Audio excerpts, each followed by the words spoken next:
أعوذ بالله من الشيطان الرجيم. بسم الله الرحمن الرحيم. يا أيها المزمل قم الليل إلا قليلا نصفه أو انقص منه قليلا أو زد عليه ورتل القرآن ترتيلا إنا سنلقي عليك قولا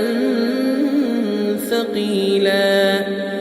إن ناشئة الليل هي أشد وطئا وأقوم قيلا إن لك في النهار سبحا طويلا واذكر اسم ربك وتبتل إليه تبتيلا رب المشرق والمغرب لا إله إلا هو فاتخذه وكيلا واصبر على ما يقولون واهجرهم هجرا جميلا وذرني والمكذبين أولي النعمة ومهلهم قليلا إن لدينا أنكالا وجحيما وطعاما ذا غصة وعذابا أليما يوم ترجف الأرض والجبال وكانت الجبال كثيبا مهيلا إنا أرسلنا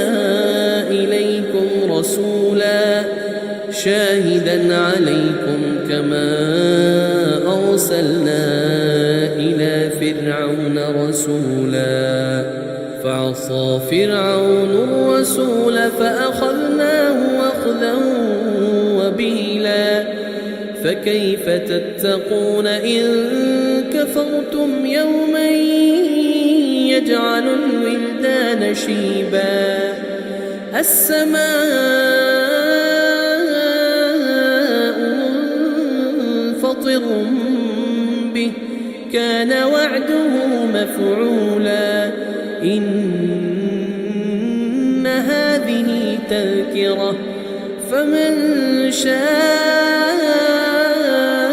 اتخذ إلى ربه سبيلا إن ربك يعلم أنك تقوم أدنى من ثلثي الليل ونصفه وثلثه وطائفة من الذين معك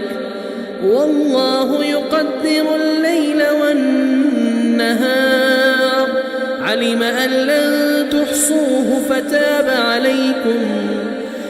أن لن تحصوه فتاب عليكم فاقرؤوا ما تيسر من القرآن علم أن سيكون منكم مرضى وآخرون يضربون في الأرض يبتغون من فضل الله وآخرون يقاتلون في سبيل الله فاقرؤوا ما تيسر منه